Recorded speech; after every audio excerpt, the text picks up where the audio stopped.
Podemos começar, pessoal?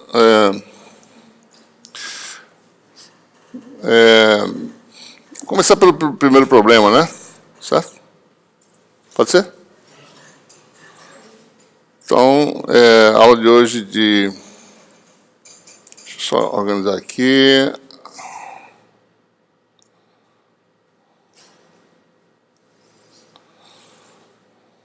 Fazer um pouquinho de problema de lei de falas, né? Para ele poder observar direito.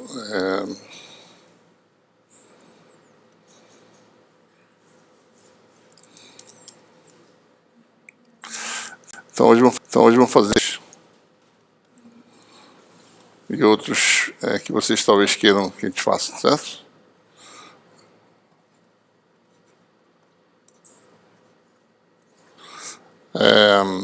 Então, vamos começar com o problema 6.1. Vamos ver aqui, tá certo?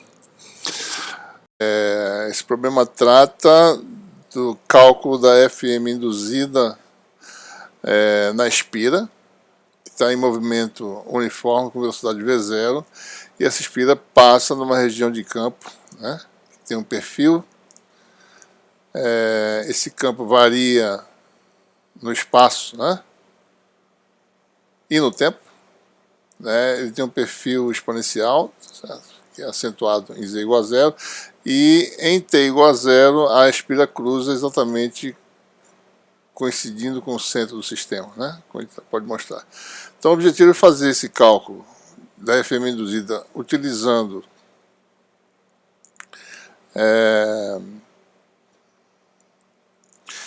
a formulação, a equação 6.12,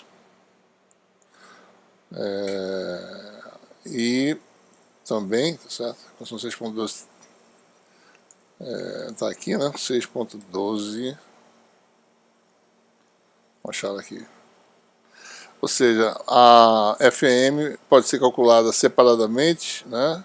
Uma contribuição é a circulação de V vetorial B e a outra é a contribuição da taxa de variação no tempo de dB/dt.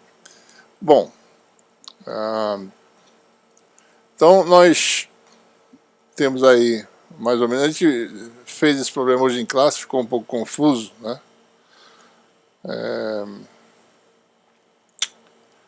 E nosso objetivo aqui é mostrar a solução de forma mais clara para não ficar muito confuso.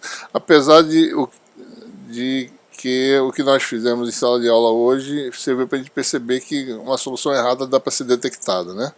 A gente fez inicialmente corretamente a solução, descobriu por considerações físicas que a solução não podia ser aquela e fez a solução final. Mas agora eu gostaria de colocar a solução final de forma mais clara para não ficar muito confuso, como ficou na sala de aula, tá certo?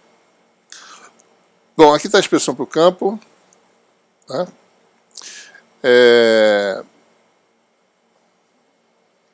O centro da espira, num determinado instante de tempo, está na coordenada y igual a v0t, né? A coordenada x de cada ponto não muda, mas a coordenada y muda, né? Com o centro relativamente a esse ponto aqui, né?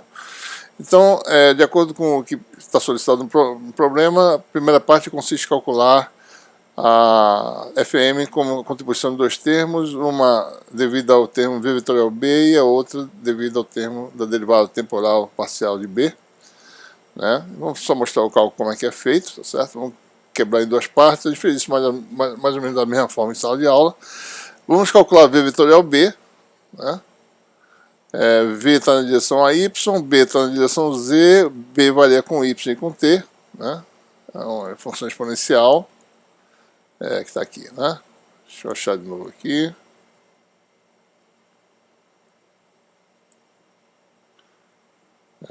Aqui está a função B. Então, o primeiro termo vamos chamar de FM1, o segundo termo, como a gente fez em sala de aula, FM2, né? Integral dessa função. Bom, calculando V vetorial B, você tem o produto vetorial de AY com AZ. Deixa eu só botar aqui um lapisinho para a gente poder mexer.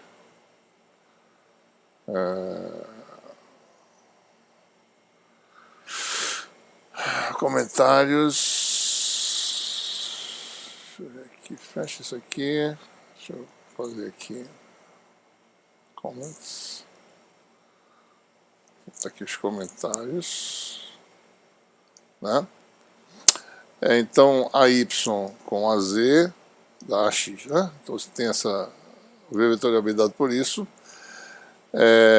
Então, como o v vetorial b sempre está na direção de ax, né? Quer dizer, ou seja, nessa direção, então v vetorial b nesse segmento está assim, tá certo? E no outro segmento está ou para frente ou para trás, mas o produto escalar com dl, que é a circulação desse vetor, dá zero nesses dois segmentos, né? E a gente só vai ter contribuição nesse segmento aqui e neste, né? Então você tem aí, então só contribui em segmentos 1 e 2, como a gente falou antes, 1 e 2, né? Então, calculando agora corretamente, como a gente fez em sala de aula, agora de forma mais clara, né? Você vai ter B, né? Calculado neste segmento 1, que é y0, né? B de y0 mais A sobre 2, e aqui é B de y0 menos A sobre 2.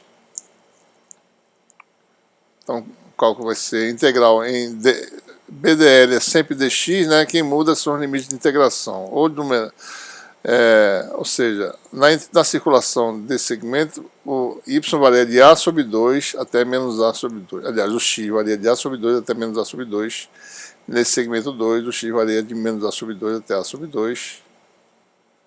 Então, é a soma dessas contribuições. E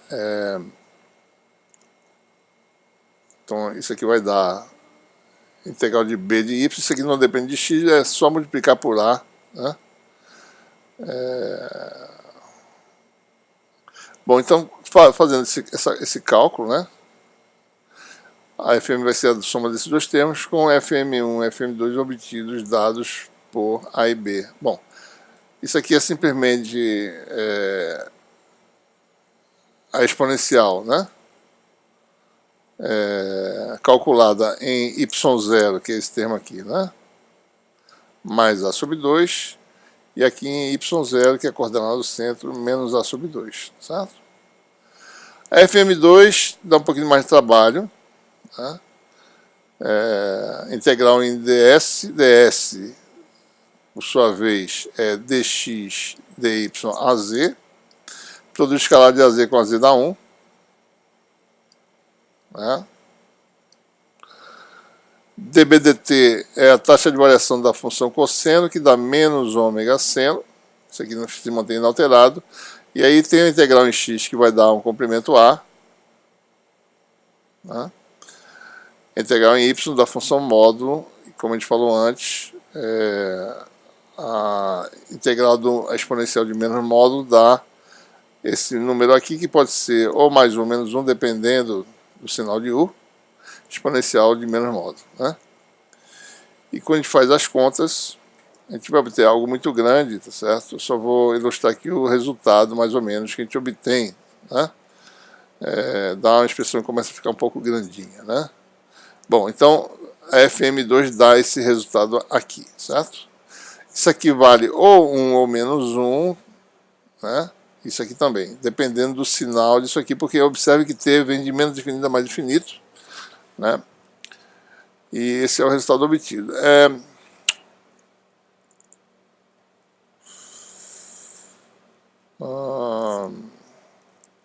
A gente poderia destrinchar isso aqui em várias situações, né? Se T for menor do que tanto, o que vai dar? Se T em várias faixas de variações para tirar o módulo, mas isso não vai elucidar nada, então não vale a pena mexer mais do que o que está aqui, né? O que a gente pode fazer é talvez fazer um gráfico dessa função, mas aí não está além do objetivo dessa questão, né? Bom, pelo cálculo direto, a gente pode verificar que vai dar o mesmo resultado, certo? Calcula-se o fluxo, né? E a taxa de variação do fluxo como a derivada do fluxo total, certo? E aí a gente vai ter que colocar dentro de y a sua... lembrando que a integração vai de y0 menos A sobre 2 a y0 mais A sobre 2, em que y0 é igual a V0t, né? é a velocidade vezes o tempo. É o centro da espira movendo-se para o lado direito ao longo da direção y. Quando você faz a integral, vai aparecer novamente a questão do módulo, né? Então a derivada dessa função você vai ter um DDT disso tudo, tá certo? Ele faz essa integral, né? Dá novamente um resultado parecido com o resultado anterior. E o truque aqui é que quando se faz a derivada de uma função módulo sobre a função, que é o que aparece aqui geralmente, isso sempre dá zero, porque isso vale 1 ou menos 1, né? Se for 1 dá zero, se for menos 1 dá zero. Então a derivada disso aqui não tem importância, não é necessário calcular, certo? Além disso, nesse cálculo aqui, a derivada da exponencial do módulo, né, vai dar novamente módulo de f sobre f, exponencial de menos f, df dt, quando f é uma função do tempo, certo?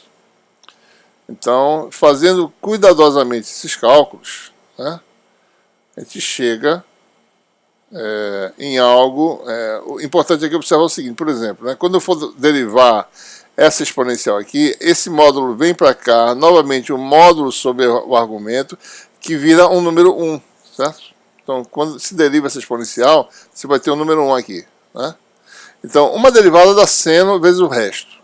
E a outra fica cosseno vezes a derivada disso aqui, que vai desaparecer o módulo, como aconteceu no resultado obtido aqui para FM1, tá certo? FM1, vocês observem que não tem módulo na frente das exponenciais, tá certo? É exatamente o que vai acontecer lá naquele cálculo lá. Então vai desaparecer aqueles módulos, só na FM2 que aparece argumento sobre módulo ou vice-versa, né? Tudo faz, certo? Bom, então fica esse resultado, usando essas propriedades, né? Então nós ficamos aí com esse termo um pouco maior, tá certo?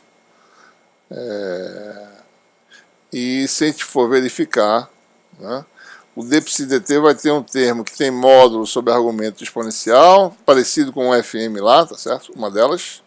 E outro termo que não tem esse módulo sobre exponencial. Se for verificar, vai ver que isso bate exatamente com o cálculo feito da outra forma, né? E tem que bater, né? Era para bater, tá certo? Só para mostrar que isso dá certo. O outro problema que ficou meio confuso hoje de manhã, certo? É esse problema aqui, quando você tem uma espira que está num campo uniforme, mas rodando com a velocidade ômega, né? A gente tirou uma conclusão incorreta que calcular das duas formas dava resultado diferente, porque a gente cometeu um pequeno erro no cálculo da velocidade, né? A gente teve, na realidade, o resultado igual, mas com um resultado dando cosseno, outro dando seno de ômega t. Então, aqui está a solução de forma mais precisa, tá certo? De forma mais clara. Nós temos espira sobre um campo uniforme que roda com velocidade ômega, né? Nós temos esses segmentos aqui mostrados, aqui mostra mais ou menos a espira inicialmente alinhada, digamos assim, para ele poder entender bem, né? E, de repente, o tempo, com a evolução do tempo, ela roda, né? E a normal, na realidade, a normal roda com velocidade angular constante ômega, né? A letra B desse problema, que é esse problema aqui, né? Vamos olhar o problema original qual é. Deixa eu apagar isso aqui que está...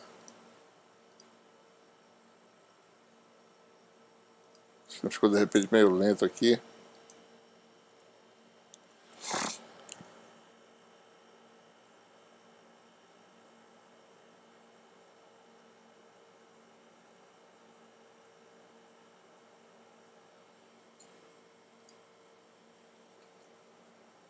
Vamos baixar aqui.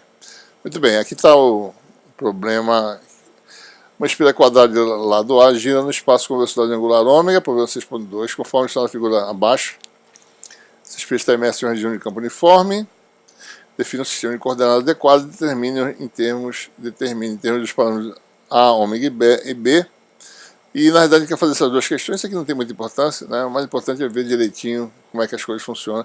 A FM induzir no circuito no sentido indicado na figura, que é esse sentido aqui, né? com base na equação 6.12 novamente, e a questão é se essa equação é aplicável ou não, certo? A derivação da equação 6.12 foi feita baseada na hipótese que V era constante, né? A velocidade linear do circuito. Nesse exemplo, você tem uma velocidade angular constante, mas a velocidade de cada parte não é constante. O vetor V gira no espaço, certo? Então não se sabe, em princípio, se dá para aplicar aquela equação, certo? A gente vai, na verdade, verificar que ela funciona, vai mostrar que funciona, né? A gente tinha concluído o oposto em sala de aula por causa de um errozinho que não definiu corretamente os vetores associados, mas fazendo com cuidado, a gente mostra que os resultados vão ser os mesmos, né? Ou seja,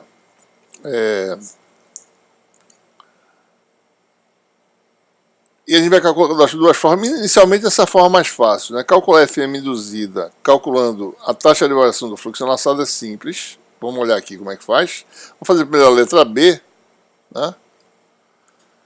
Então você tem aí o fluxo é integral de BdS, né?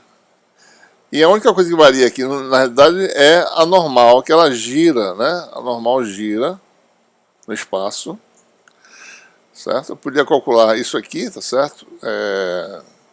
Derivado disso aqui é B dn dt, se eu quisesse, né? Ou simplesmente podia dar, ou seja, o resultado dessa integral daria a única coisa que varia no tempo aqui é esse produto escalar, a área é A2, né? E a derivada no tempo desse produto escalar dá B escalar dn dt, para calcular assim, mas é mais fácil você simplesmente fazer o produto escalar de B com N. Então B escalar N é AZ escalar esse vetor, que é o cosseno de ômega t, né? Então, calculando aqui, você vai ter o produto escalar de B com N, AZ escalar N dá cosseno de ômega t, dá B0, e a derivada no tempo disso vai dar menos ômega B0 A2 seno de ômega t. Aí você tem a primeira forma de calcular FM induzida de forma bem simples, certo? Agora vamos tentar ver se, utilizando a fórmula integral de linha, né? Ou seja, de V vetorial B, né?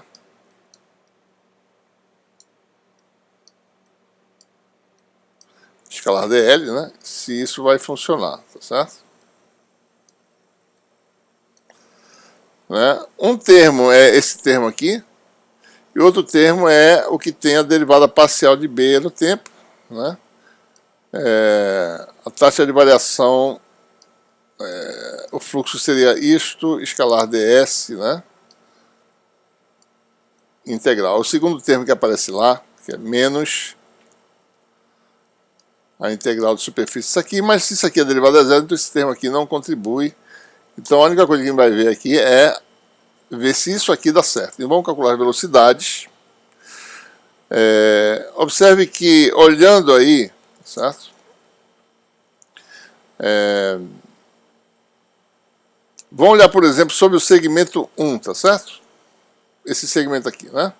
A gente vai calcular as velocidades para todo o segmento, vamos olhar especificamente este. Neste segmento, a gente fez isso em sala de aula, né? Só que lá a gente colocou a posição da aspirina numa posição diferente do que ela deveria ser. A gente fez a mesma coisa, só que a gente fez com 90 graus de defasamento, por isso que deu errado o resultado, né? Então, nesse segmento 1, o vetor posição vem até aqui, né? Vai ter uma coordenada x nessa direção, na direção x, e a sobre 2 na direção u, certo? Então, se a gente for ver, né, o vetor posição x, né, é x a x mais a sobre 2u.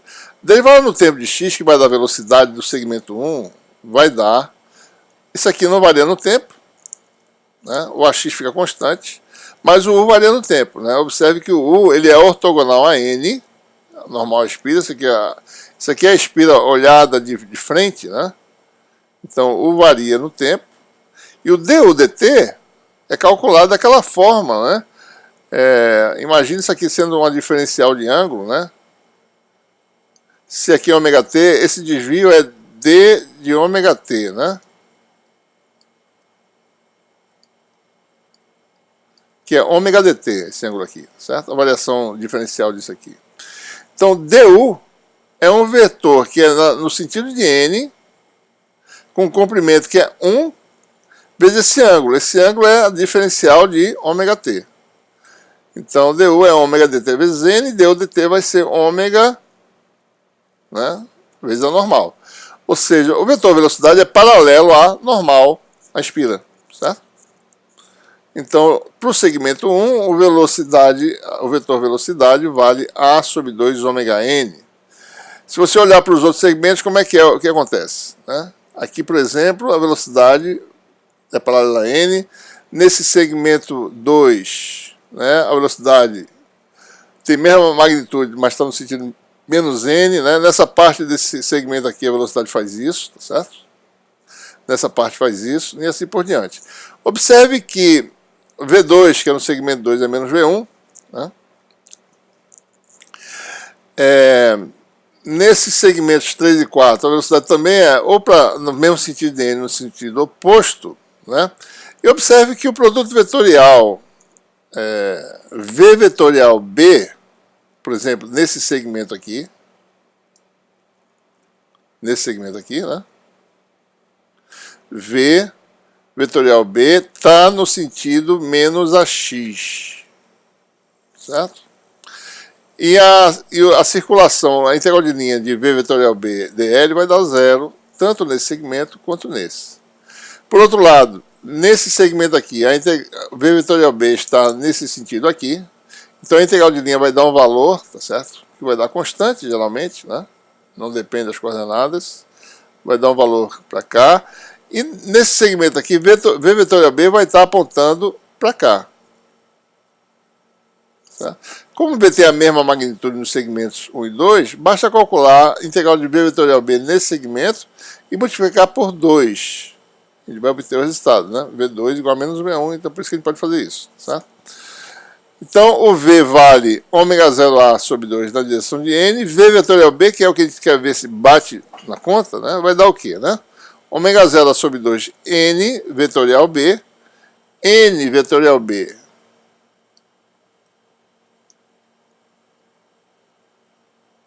aí a gente tem que fazer, a gente fez errado lá, porque a gente esqueceu de botar na posição correta, né? Ômega t é um ângulo, n vetorial B é seno desse ângulo aqui, certo?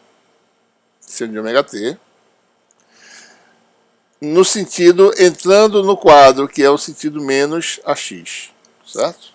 Então, por isso que dá menos, né? AX, certo? Só que a integral de linha é no sentido também de menos AX, então isso aqui vai dar um mais, né? Então, essa contribuição nos dois segmentos dá o mesmo valor e a circulação total vai dar ômega 0 a 2B0 seno de ômega t, que bate com o cálculo feito calculando diretamente a taxa de variação, né, que é a letra B, tá certo? Mesmo resultado, né? Em sala de aula a gente teve um pequeno errinho, tá certo? Que a gente obteve um resultado incorreto, interpretação incorreta com o seno de ômega t. Mas, ou seja, mesmo a velocidade não sendo constante, dá para utilizar a mesma expressão. Não é trivial saber que isso dá certo, mas, enfim, dá para calcular, certo? E aí a gente passa agora para resolver os outros problemas que foram feitos em sala de aula.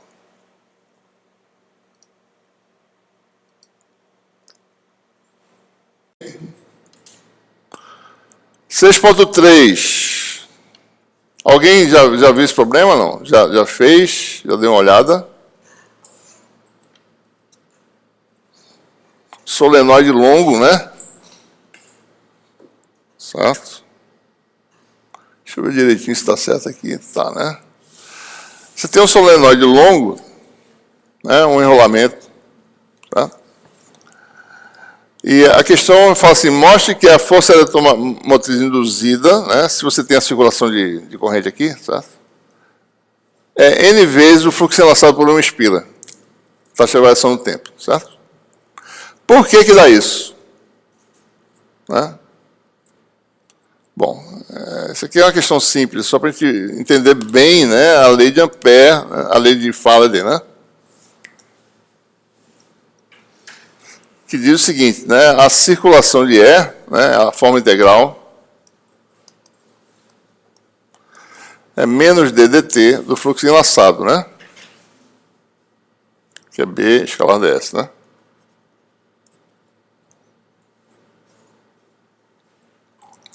Olha, se você tem várias espiras, né? Muito próximas, né? Certo? O que acontece? A integral de EDL é feita de que forma?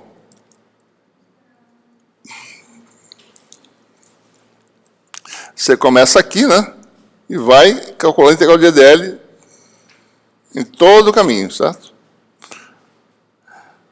É mais ou menos N vezes a integral de EDL numa espira, certo? Que é o fluxo enlaçado numa espira. Então, isso aqui vai dar N vezes, né, o fluxo numa espira, né? A integral de EDL, né? Numa espira, certo? Ora, isso aqui é menos dψ dt, né? Fluxo exercido por uma espira é a taxa de variação do campo magnético, né, do fluxo magnético nessa espira. Então, a FM induzida vai ser a soma das FM, é só isso, tá certo? Então, a FM vai ser N vezes, né? Menos N dψ dt, tá certo? Você aumenta bastante a FM, né? Basta você enrolar vários enrolamentos, tá certo? Né? 6.4, alguma dúvida nesse 6.4, pessoal? Uma barra, né? Velocidade constante numa região de campo, certo? Né? Então, aí a formulação que a gente desenvolveu serve, né? Ou seja, a FM, né? Tem duas contribuições. Uma é a V vetorial B escalar dl.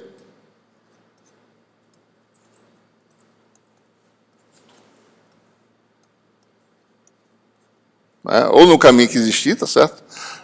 Mais aquele termo que é menos, né? Integral de ds escalar a derivada parcial no tempo, né? Nesse exemplo aqui, o campo é constante, o segundo termo não existe, né? V vetorial B, nesse caso, vai ser V vetorial B, é um vetor que está apontando para cá, né?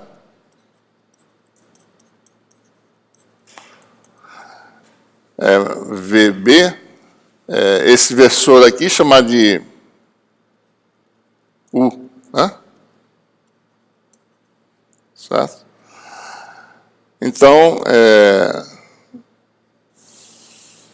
você tem que a FM induzida, né? Corresponde, tá certo? A um campo fictício aplicado para cá, tá certo? A potencial cai daqui para cá, né? Então vai ter uma FEM, que vai ser VBU escalar esse vetor aqui, que é LU, vai dar VBL, simplesmente, né? Integral de linha vai dar isso aqui só. Então, esse pedaço de circuito, se fosse de um circuito, daria só uma FEM, né, um campo desenvolvido, um acúmulo de cargas indo de um lado para o outro, certo?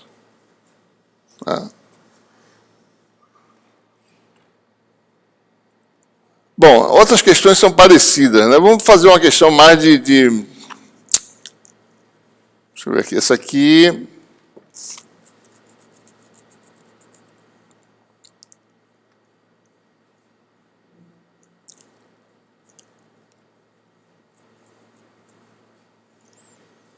Podemos fazer isso, né? Só não vou fazer gráfico, né? Dá trabalho. Vamos ver isso aqui. Uma questão que cai em prova de vez em quando, né?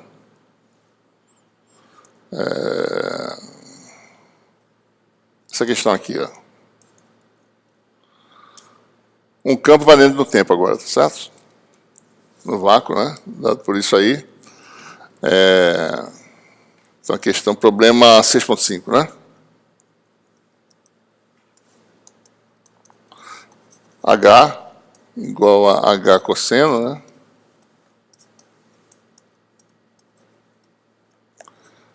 AX, né? AX.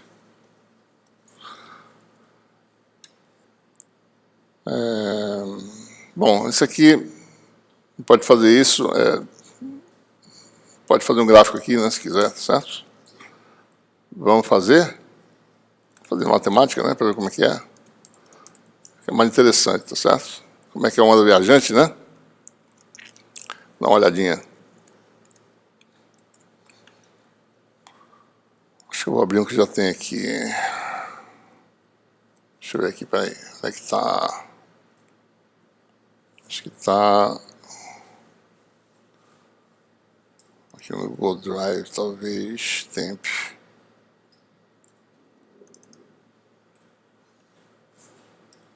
Tem algumas coisas aqui. Bom, como é que é a função dessa, né? A função dessa é f de x, né? Não sei se essa função já existe, não, né? Chamar a função h, certo? H de xt, de zt, né? Só para a gente ter uma ideia como é que ela é, tá certo? É da forma cosseno, né? Vou fazer assim, né? T menos Z, tá certo? Não precisa botar a frequência, não. A frequência vale 1.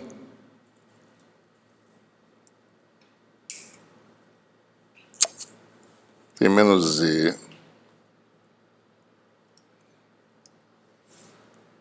Se eu consigo fazer isso aqui rapidinho, tá certo? Essa função aí, né? Onda viajante, tá certo? Vamos fazer plots. HZT, né? Vou botar aqui Z variando de menos 10 a 10.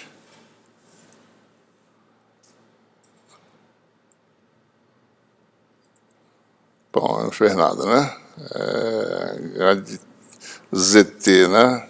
Bom, vamos fazer aqui um manipulate. Certo? Deixa eu aumentar aqui um pouquinho. Magnification 150. Eu vou ver agora essa função, como é que ela se comporta, né?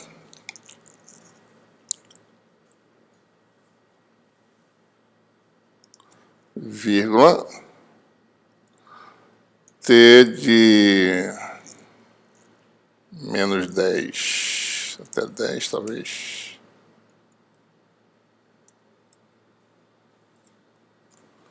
Muito bem.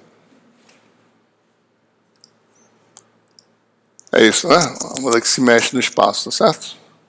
Separar, então, você pode, em cada instante de tempo, determinar, né? Onde é que tem máximo e mínimo, mas isso, se eu tiver aqui, tá certo?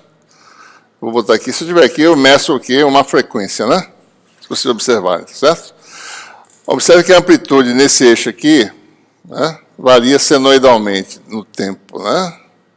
Certo? E no espaço, a distância entre cristas é constante, tá certo? Né? Então tem período espacial, né, e período temporal. Basta você medir aqui a amplitude, é zero, depois aumenta, diminui, ou seja, oscila. Você parado no espaço, você vê isso aqui. E se você for na crista da onda, tá certo? Você vê, você tem cristas separadas de um comprimento de onda, né? E assim por diante, tá certo? Posso botar ondas diferentes, vocês vão ver comportamentos um pouquinho... deixa eu ver. Deixa eu aumentar aqui a frequência espacial, tá certo? Vamos botar aqui 2.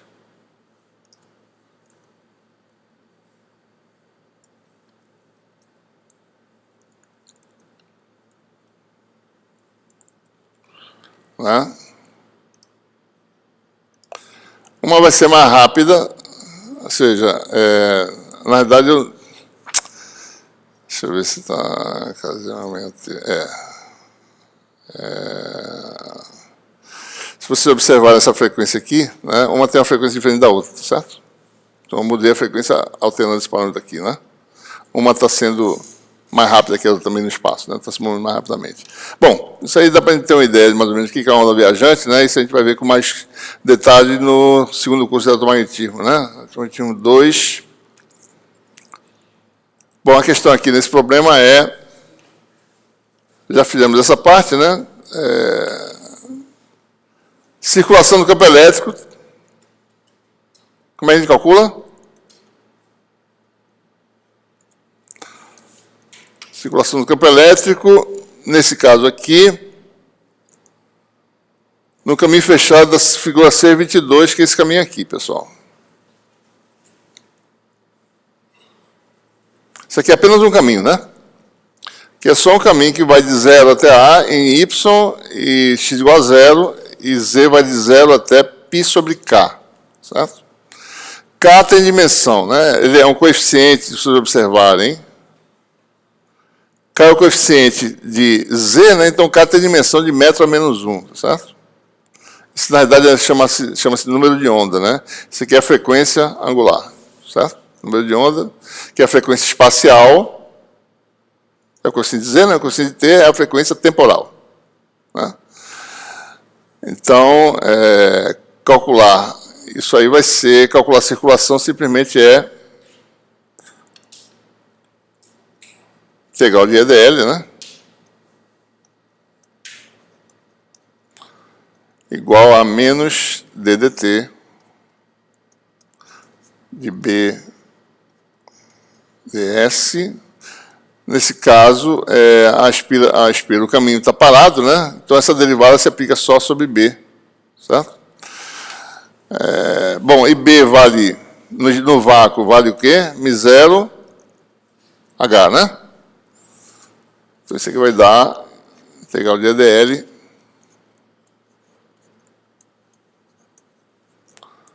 menos μ0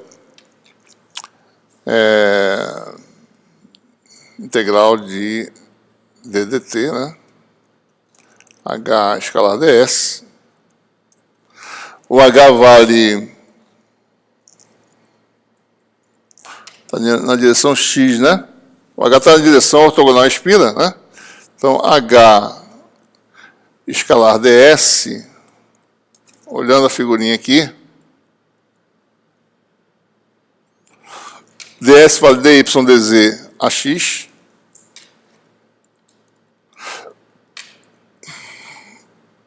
Então vai dar H cosseno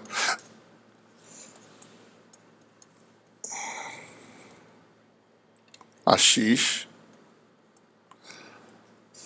escalar dy dz a x. Isso aqui vai dar a x escalar x dá 1, vai dar H cosseno de ômega t menos kz dy dz, né? A gente faz a integral, certo? Primeiro, né? Depois deriva. Integral vai dar integral de y varia de 0 a A. Isso aqui dy dz, né, pessoal?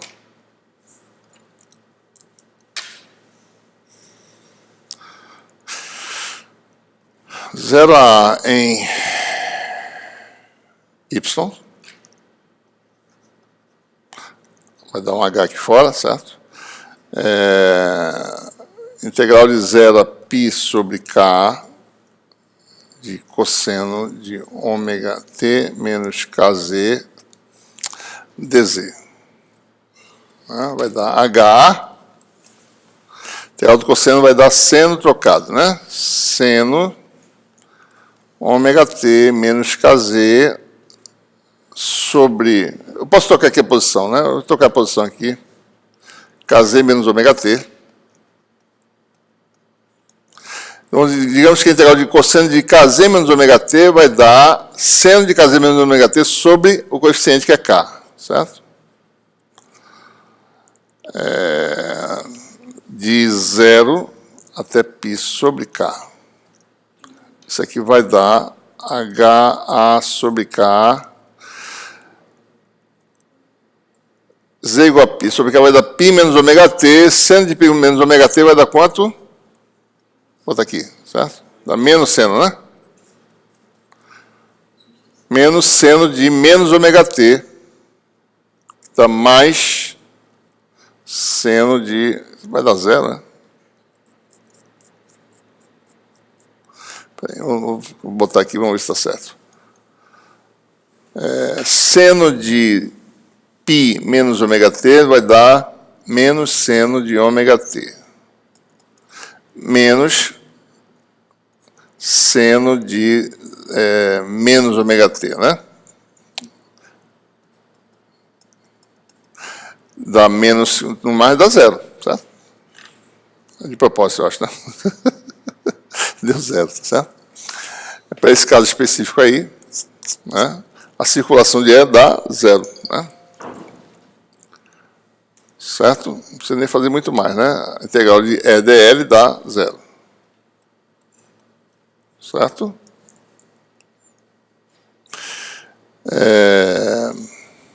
Calculamos a primeira parte. Segunda parte, utiliza a relação constitutiva para as grandezas magnéticas para determinar o campo E. Vamos ver aqui.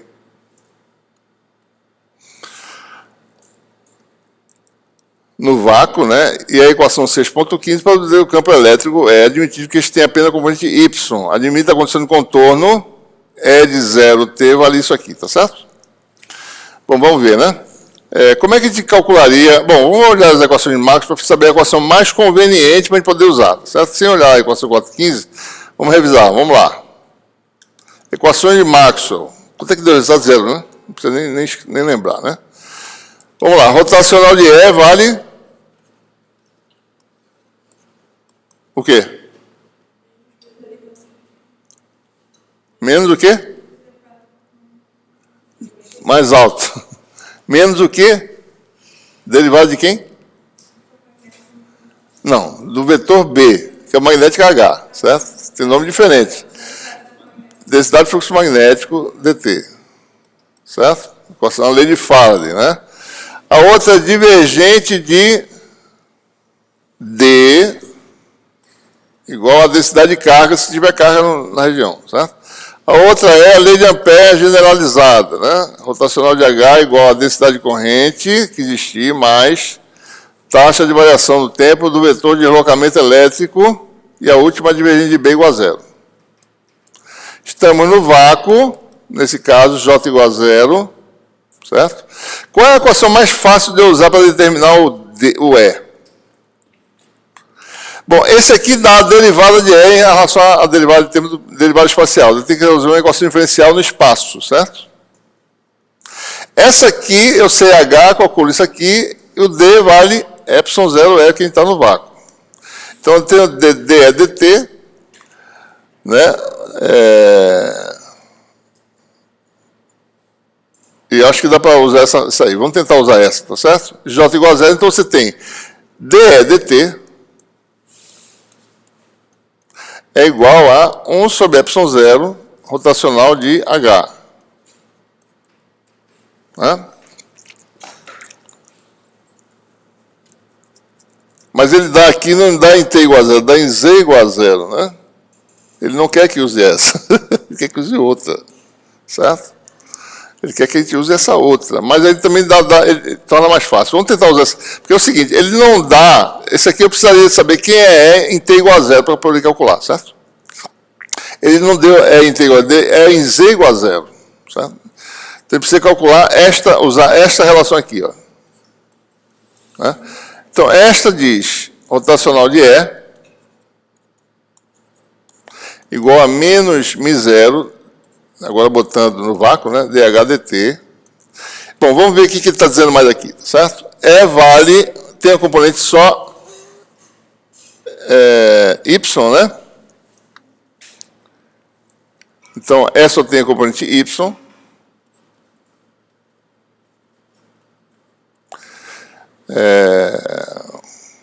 A Y, né? Bom, vamos tentar ver, né? Se dependesse de todas as coordenadas, né? Não falou nada aqui não de dependência de coordenada, né? Deve depender só de Z e T também, tá certo? Mas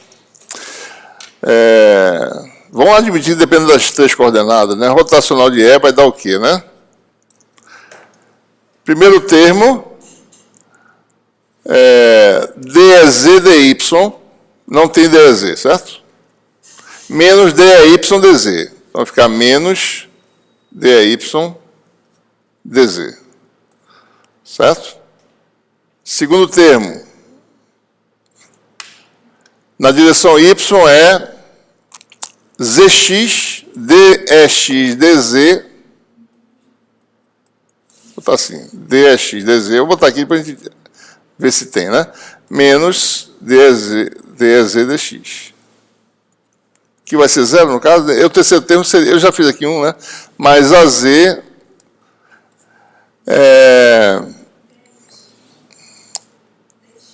XY, né? Então vai ser DEY dx, primeiro é o operador, né? XYZ, né? Menos DEX dy. Né? Ok? Isso aqui tem que dar o quê? Menos μ0. Cadê o DHDT aqui? Cadê?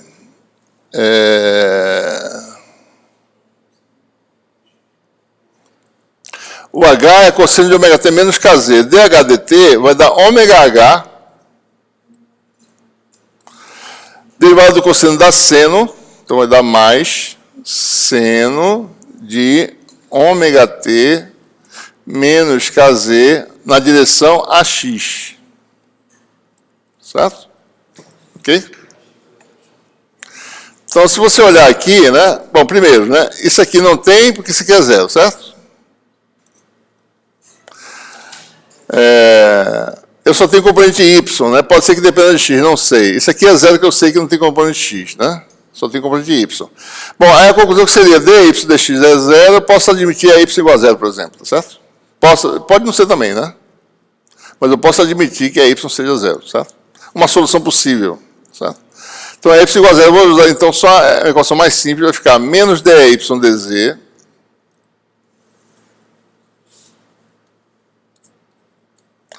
igual a μ0 ômega h seno de ômega t menos Kz. Certo? Ou seja, um sinal aqui. Derivada no tempo da função cosseno da menos seno, né? Eu botei um mais aqui por causa do sinal da lei de Faraday, né? Então tá certo, em princípio, certo? DHDT, se a gente olhar aqui, vamos olhar direitinho aqui, tá certo? DHDT vai dar menos ômega H seno, né? Com menos da lei de Faraday dá mais, certo? Tá bom? Bom, então vamos integrar agora, certo? Então é y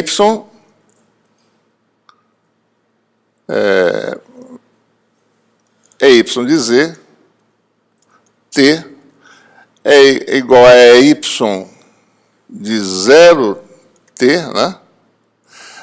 Menos a integral de 0 até z, né? Dessa função μ0 ômega h seno de ômega t menos Kz, só para não confundir com a dz, tá certo? Né? Eu vou trocar o sinal aqui, vai ficar mais, trocar a posição aqui, Kz menos ômega t.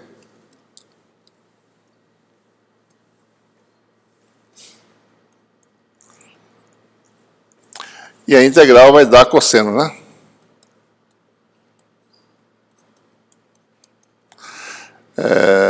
Mas vai dar menos cosseno de novo. Novamente. Então, faço um contra. Bom, botar assim, menos μ0 ômega h cosseno de Kz menos ômega t sobre K, né? De 0 a z.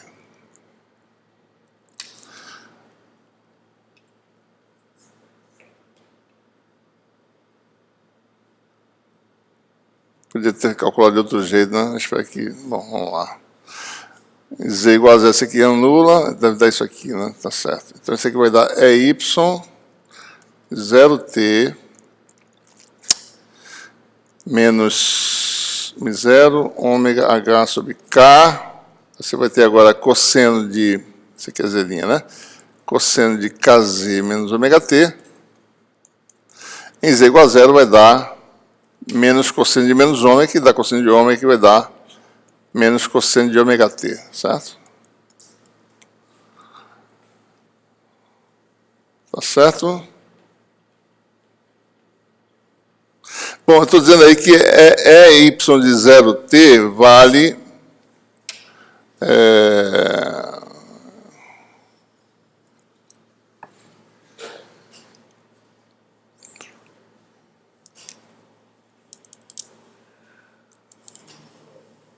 eu deveria ter feito de outra forma para ficar mais fácil de entender. Bota assim, ó, A mais, né? Bota assim, A mais, integral indefinida. Faz assim, ó. Fazer de outra forma para poder realmente... Bota aqui, uma constante que depende do tempo, tá certo? Não faz indefinida aqui, A de t faz indefinida, fica mais fácil de a gente entender como é que usa as condições de contorno. Mais integral disso aqui, não precisa botar limite nenhum, tá certo? Vai dar A de t menos isso aqui, não precisa botar limite de integração, tá certo? Essa é outra forma de fazer, certo? E tira esse negócio aqui, para não atrapalhar, certo? Aqui dá um A de t. Certo? Aí fica mais fácil de perceber. Y de zt é dado por essa expressão aqui, tá certo? É melhor fazer assim, não fazer por limite de integração, que fica mais complicado. Bom, em z igual a zero, o campo de y de 0t vale, y de 0t vale ômega mi0, talvez eu tenha errado no sinal aqui, h sobre k, cosseno de ômega t. Talvez eu tenha errado um sinal ou aqui ou na formulação, tá certo? Porque, na verdade, o objetivo de eu fazer essa condição de contorno é fazer A igual a zero. Né? Se isso aqui está certo, tá, pessoal? Então, eu vou dizer que em t igual a zero, em z igual a zero, o campo vale menos disso aqui, tá certo? Daí, quer dizer o quê? Se eu fizer z igual a zero, isso aqui fica... menos mi0 no ômega sobre k cosseno, quer dizer que o A vale zero. Tá? Então, a solução final seria y de zt igual a, esse termo dá zero, daria menos mi0 ômega h sobre k cosseno, né? kz menos ômega t. Deixa eu ver se faz sentido, né? Vamos ver se faz sentido, tá certo? Cosseno de ômega t menos kz.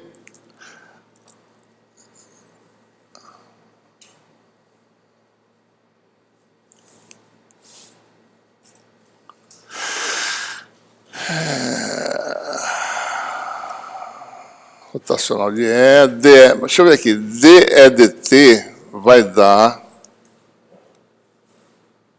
mais seno, né? Menos seno de kz menos ômega t.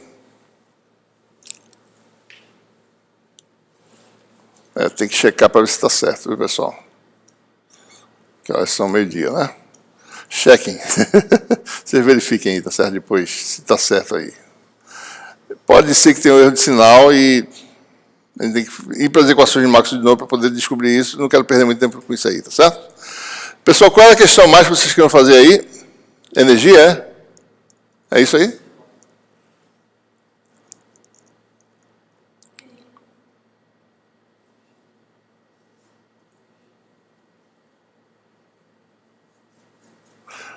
Quer fazer qual? Do cabo coaxial ou esse 6.8? Que é parecido. 6.8 é mais ou menos parecido, tá? 6.8 é um fio cilíndrico, né? Seção transversal de raio A. Vou aumentar um pouquinho aqui.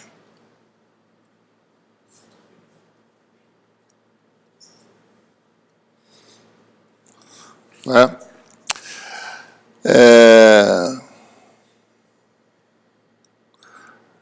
Corrente uniforme distribuída, né? Digamos que isso aqui seja o eixo Y, isso aqui seja o eixo X, Z está saindo do quadro. Então, aqui dentro, a densidade vale J igual a J0 a Z. Né?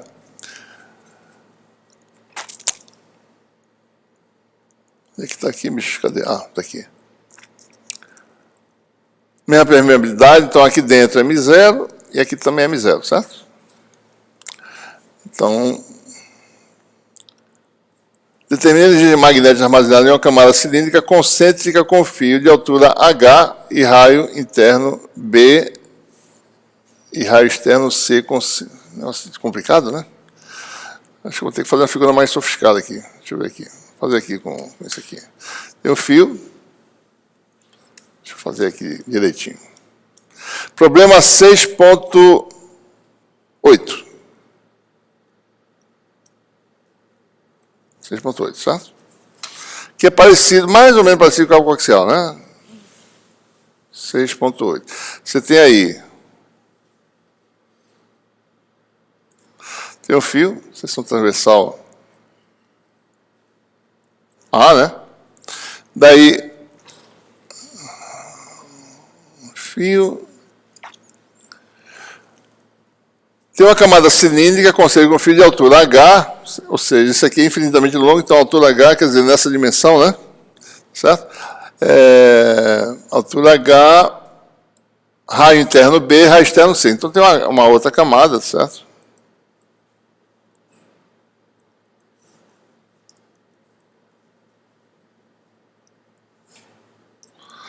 Que começa em B e termina em A, em C, né?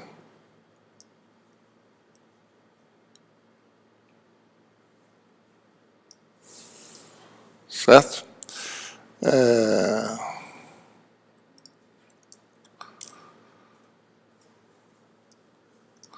Bom, este aqui é...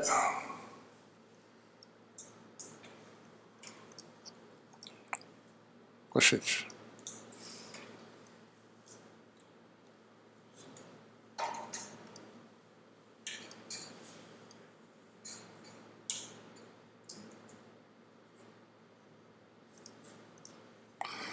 Aqui tem um fio, seção transversal.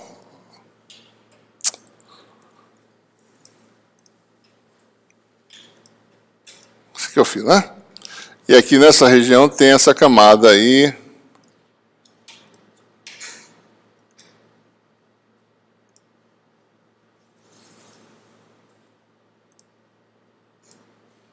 Vou fazer preto, né? Para ficar parecido com o quadro, né? Fica mais fácil. É isso mesmo. A interno B, concêntrica com fio. Bom, muito bem. Então você tem aí o fio, tá certo? De corrente, né?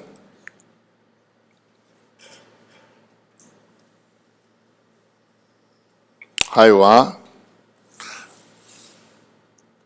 Uma camada concêntrica que começa em B e termina em C, certo? Então a gente quer saber a energia magnética armazenada nessa região aqui, ó. Essa região azul, certo?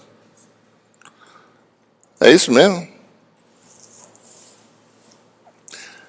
Bom, a gente precisa só saber o campo B aqui fora, né? O campo B e o campo H, tá certo? O campo H é um campo, se a corrente é a corrente I sobre 2πr, né? A φ, né? Certo? E I, por sua vez, no caso específico aqui, J vezes πa2, certo? Então, o campo H vale J A2 sobre 2R, a φ. Do lado de fora, a permeabilidade é igual ao do vácuo, né? Então, B vale μ0 J A2 sobre 2R, a φ. Quem é a densidade de energia magnética? Chamada de Wzinho, né? B, certo? É 1/2 do produto escalar desses dois aqui, né? Que vai dar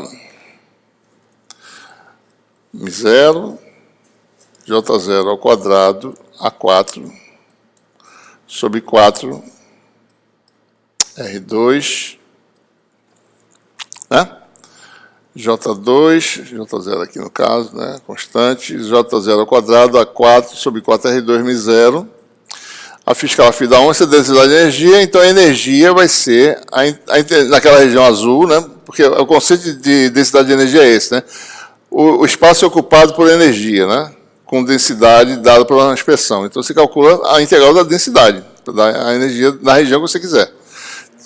Então vai ser a integral nessa região volumétrica, cuja área transversal é esse elemento de área aqui, né? dr com r dφ, e na profundidade ortogonal ao quadro vai dar dz, né? Então vai dar integral de 0 até h em dz, 0 a 2π em dφ, de B até C, que é onde começa aqui essa camada azul, né? De R, dr. Vai dar, então, 1 meio, μ0, J02, A4, sobre 4R2, né? 4R2, tá certo? Tá certo. Então vai dar logaritmo aí, né? Vai dar H, que dá 4 com 2, 8, né? Vai dar μ0, J0 ao quadrado, A4H, sobre 8. Daí tem um 2π daqui, integral de B até C, de dr sobre R, que dá logaritmo de C menos log de B. Então a energia naquela região vai dar μ0 π J0 ao quadrado A4H sobre o quê, né? Sobre 4. Logaritmo de C sobre B, certo?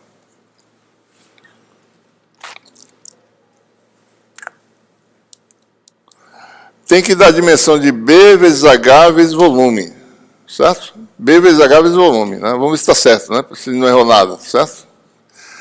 Bom, B é J, B é a dimensão de H é corrente por comprimento, certo? É J vezes área sobre L, né? É J vezes L, tá certo? Então, um J vezes um comprimento aqui dá o H, certo? H, né? Outro J vezes um comprimento desse dá H de novo, com μ0 da B, certo? Então, B e H já está aqui, certo? Quer dizer, eu já cancelei um J desse e já foi embora, né? Então, BH já está aí, vezes o volume está certo. B vezes H vezes o volume, né? Então, tira o risquinho para ver o resultado direito, certo? Em princípio, o dimensionamento está correto. 6.11, indutância mútua, certo? Como é que é a indutância mútua? O 6.11 esse probleminha aqui, ó.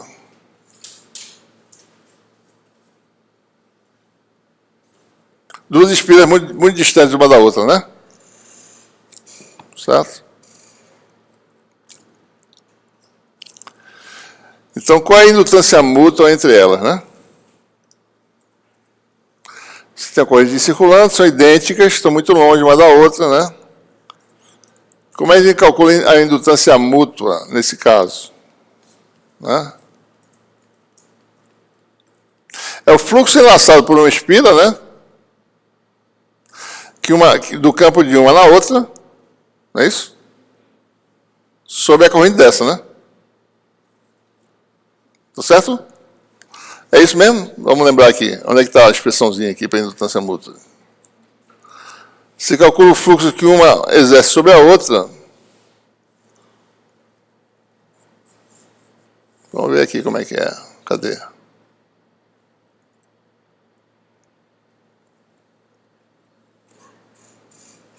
Onde é que está, rapaz? Continua o contorno. Onde é que está? Aqui atrás. Corrente de deslocamento, né?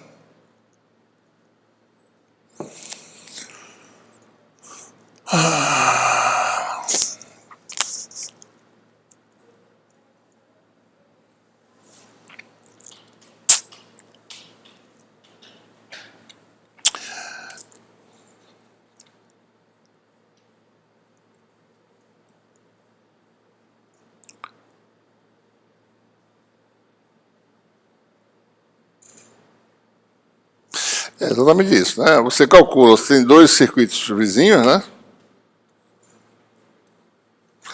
Certo? Suponho que você alimenta um deles, tá certo? E vê quanto do campo magnético passa no outro, certo? Né?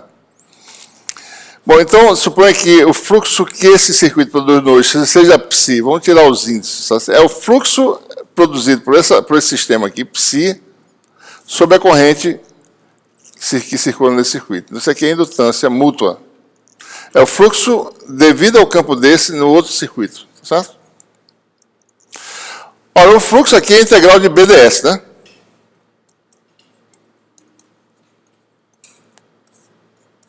Que, por sua vez, é B rotacional de A, teorema de Stokes, isso aqui vai dar a circulação de A, dl, né? Sobre a corrente no primeiro circuito.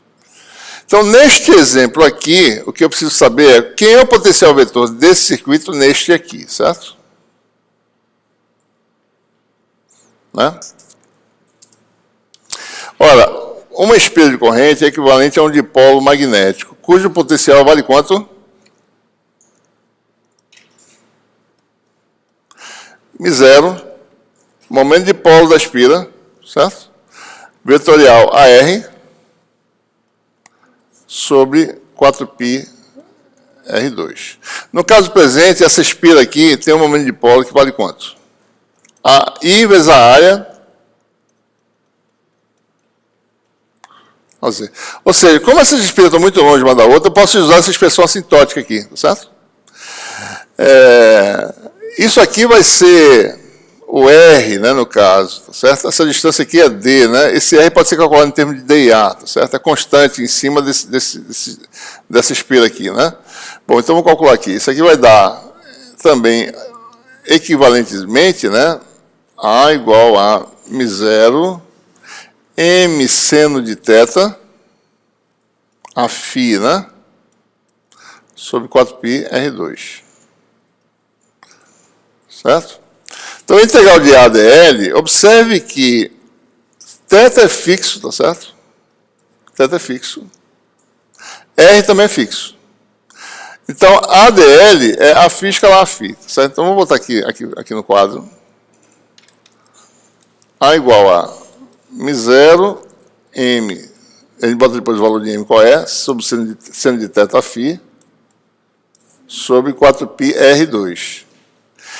O R, né, o seno de θ, se você está acabando a bateria aqui, seno de θ vale, tem que mudar o sistema aqui, seno de θ vale quem, né? A sobre R, tá certo?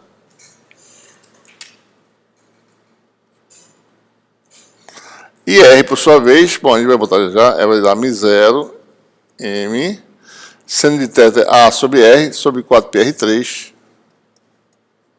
No final a gente bota o valor de R, tá certo? A φ. Então, integral de A dl, lembrando que todo mundo aqui é constante, tá? Sai da integral, vai dar μ0, M, A sobre 4πr3, integral de A φ, escalar dl, que é A d φ A φ. 0 a 2π. A φ escalar φ dá 1, né? 2πa. Então, isso aqui vai dar o fluxo, né? μ0 M A ao quadrado vezes 2π sobre 4π, que dá sobre 2. R3. Esse é o fluxo enlaçado. Agora, M é IπA2, vai dar μ0 IπA2, com A2 dá A4,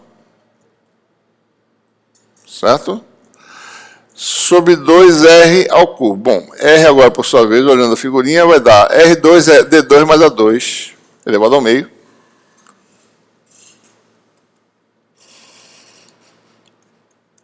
Isso é o fluxo, né? E a indutância mútua, chamada de L, chamada de L12, né?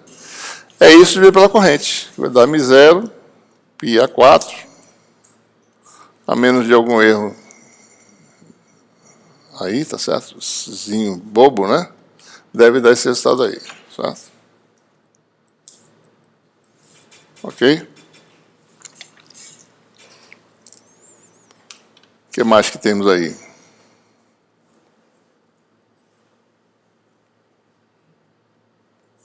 Deixa os problemas aqui.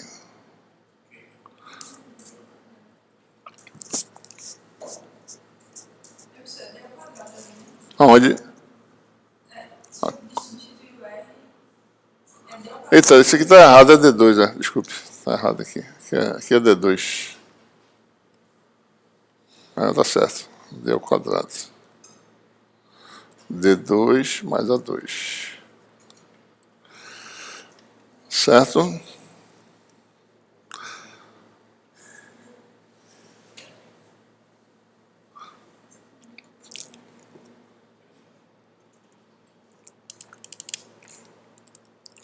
Vamos fazer uma de condição de contorno, para vocês fixarem esse negócio. Aí não vai ter nenhum problema de cair na prova, que vocês vão saber fazer, certo?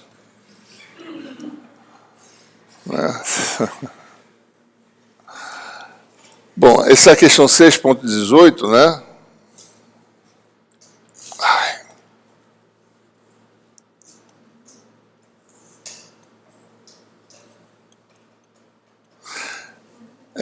Na questão 6.18,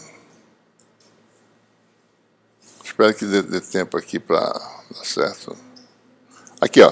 Considere a interface em dois meios localizada em Z igual a zero. Se o espaço Z positivo é o vácuo. Se o espaço Z negativo é o meio anisotrópico isolante, tendo função permissividade dada por igual a zero, etc, etc, etc, certo? Dividir que o campo na região Z positivo tem um valor na interface dado por essa expressão, calcula D e E dentro do meio anisotrópico, mas na interface, que eu não posso calcular mais do que isso. Só posso calcular os valores de campo na interface. Eu não sei o resto, certo? Então vamos lá. O que é esse problema aqui? Uma interface planar, tá certo? O meio anisotrópico aqui do lado de cá e o vácuo do lado de cá, né? Aqui tem um epsilon, que é uma matriz, certo? Bom, quais são as condições de contorno? N, bom, esse é meio isolante, não tem carga superficial, tá certo? Vamos botar as condições corretas aqui. D2, campo DC, né? D2 menos D1, igual a ρS, se tiver, certo? N vetorial é 2 menos E1, igual a 0. Então, nesse caso aqui, você tem N escalar D2 menos D1 igual a 0, porque não tem carga de superfície, temos meios isolantes. Isso aqui também são condições de contorno homogêneas, né?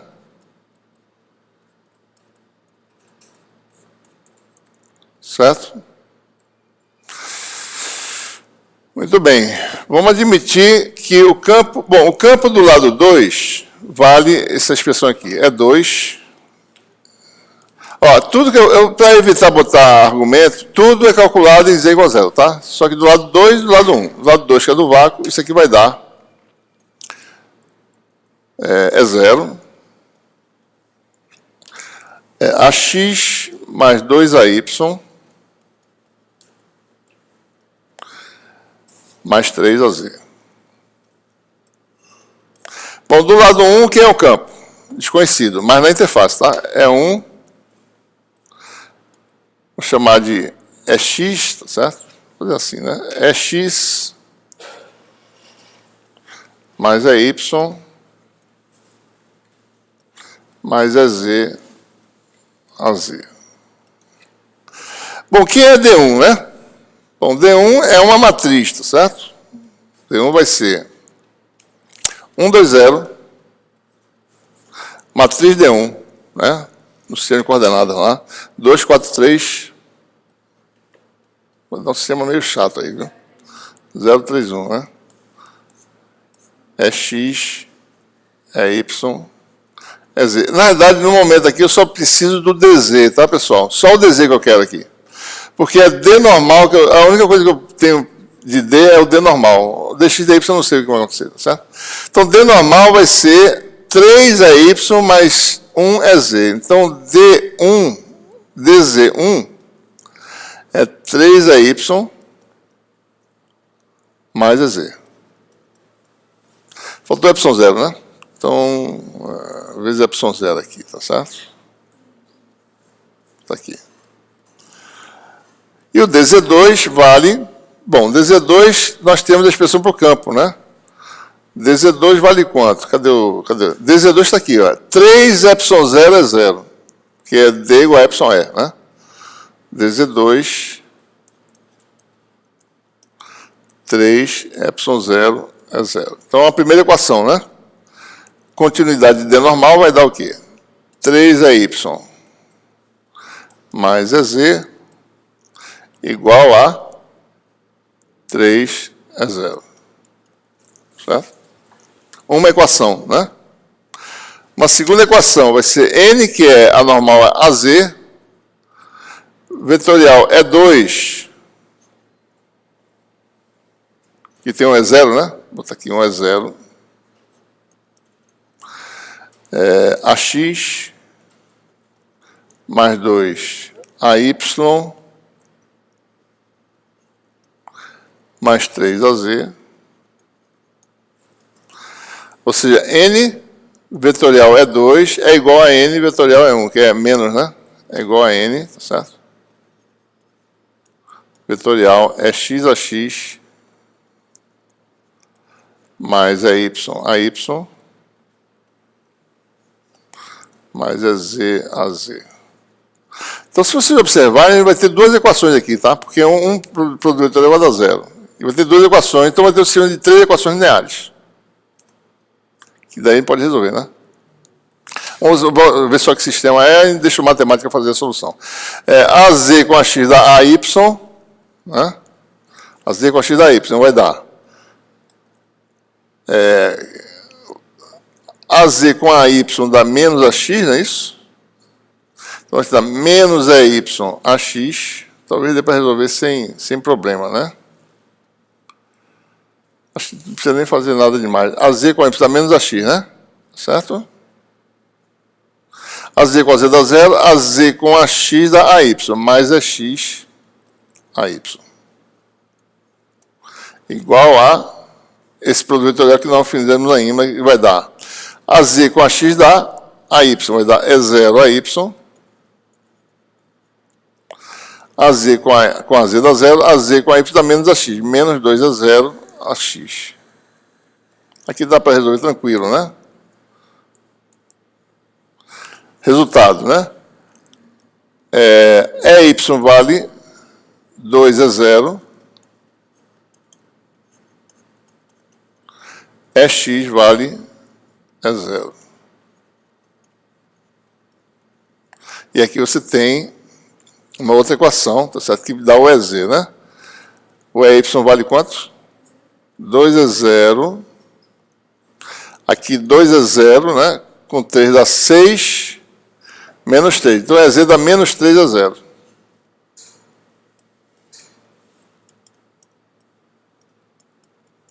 E aí você tem o vetor E do lado 2, né?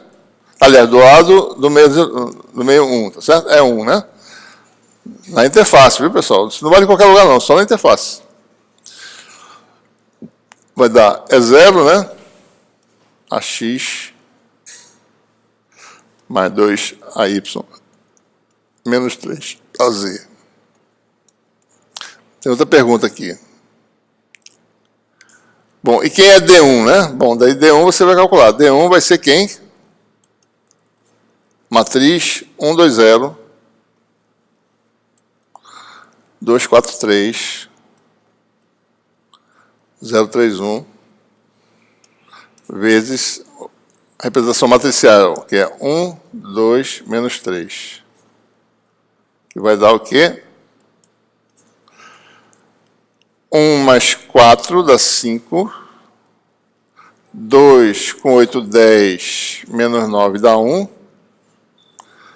6 menos 3 dá 3. Ou seja, D1 vale 5, falta um Y0 aqui.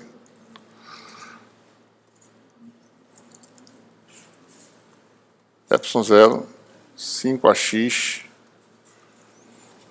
mais AY mais 3AZ. Certo? Não tem mistério, né? Usar a condição de contorno direitinho, você tem o resultado, certo? Ok, pessoal? Mais alguma questão específica que vocês querem ver, não?